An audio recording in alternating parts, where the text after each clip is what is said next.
Eric Muathe with Muathe.com. Let's take a look at the chart for WFC. And looks like here, I'm sure most people do take a look at the daily chart, and sometimes, for the most part, the 6 months daily chart. So 6 months daily is what I see on most people's charts. Now, nothing wrong with this view. In fact, we can take a look at this. Say the stock's trading well. It did have a nice spike recently, settled down, and spiked again. And right now we can say it is digesting the gains. In fact, coming back to test an upward sloping 50-day moving average. So if you take a look at this daily chart, everything seems fine, and stock is trading sideways to maybe ready for a bounce now that it's coming back to test that 50-day moving average. That's the view you might get from the daily. But caution here, if you're not looking at long-term monthly charts, you might be missing the big picture. So let's take a look at that. We take a look next here. Let's go to the 2-year weekly. So you got the 2-year weekly here,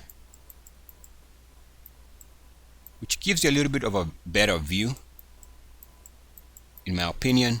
One thing that I see here is a lot of volatility, no direction.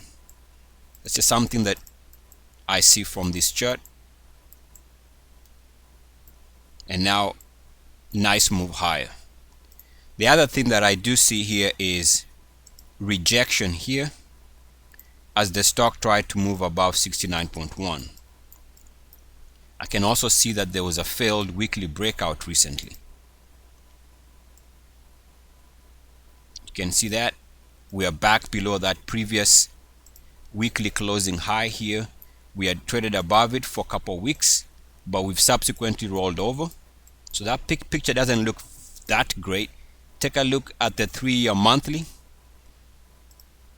So now we're going to take a look at slightly longer period. Here we have the 3-year monthly.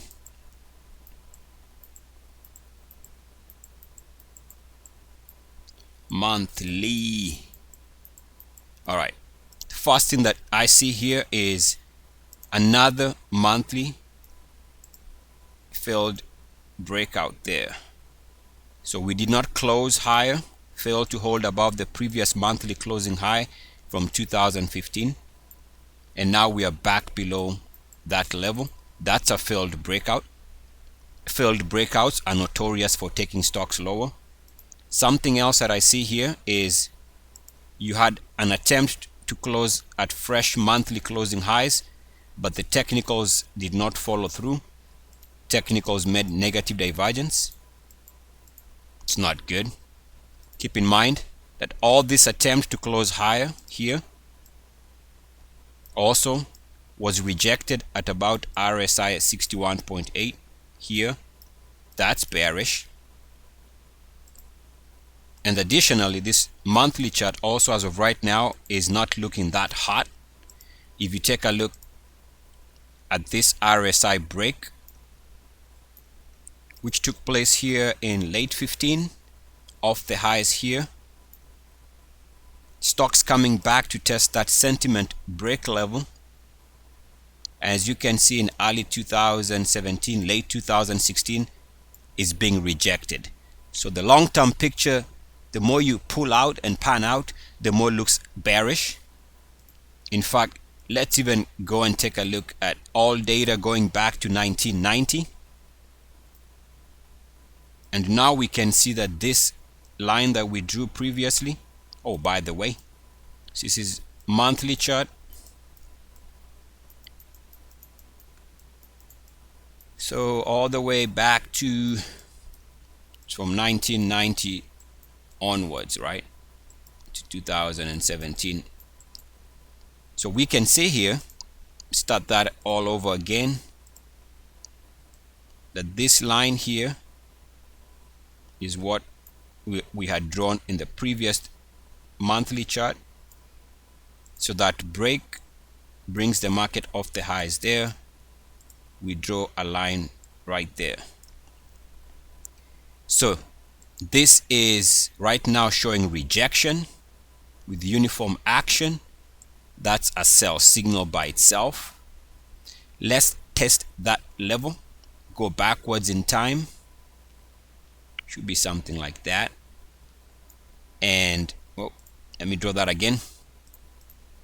Actually, let me draw it a different way. Pretty much end up with the same line. This was the break. This RSI trend line break is what brought the market off the highs of late 2017. And of course, you know what happened in the subsequent year, major drop. We draw a line from that break point, and we end up with the same line that is becoming a problem in the here and now, right there. So this was the break of the highs there. And there's another observation here.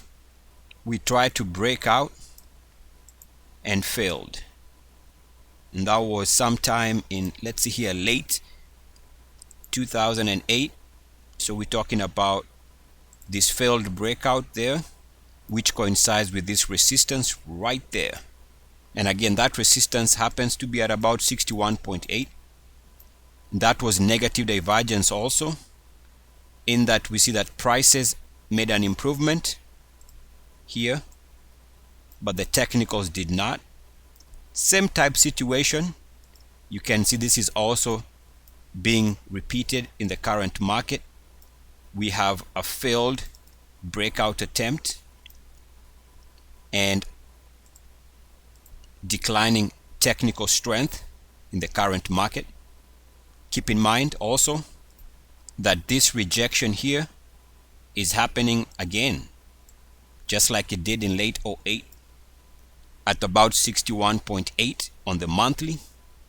And don't forget, yet another failed breakout. So lots of similarities. Keep in mind also that that line at about 61.8, so this line here is very instrumental in determining the direction.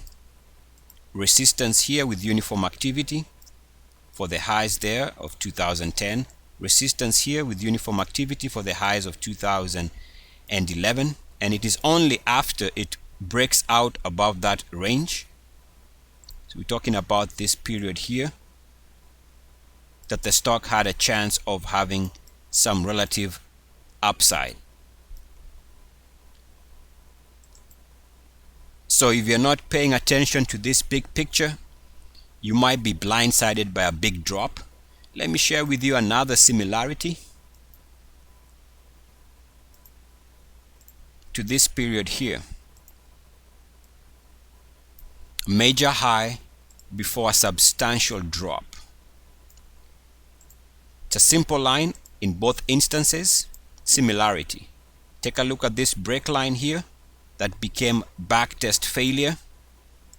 You broke here for the highs late 2007. You come back and are rejected. This is the monthly closing high there. Right now we are seeing something similar. We got rejected on the line once we broke below here. That was a break off the highs of 2015. We are coming back here late 2016, early 2017. Looks like this is where we might stall. And of course, the moral of the story here is make sure you are accounting for long-term monthly charts. Eric Muathe with Muathe.com. As always, good luck, peace, and blessings. EACS. Eric Muathe with Muathe.com. Let's take a look at this thing. I sing a funka tanka konga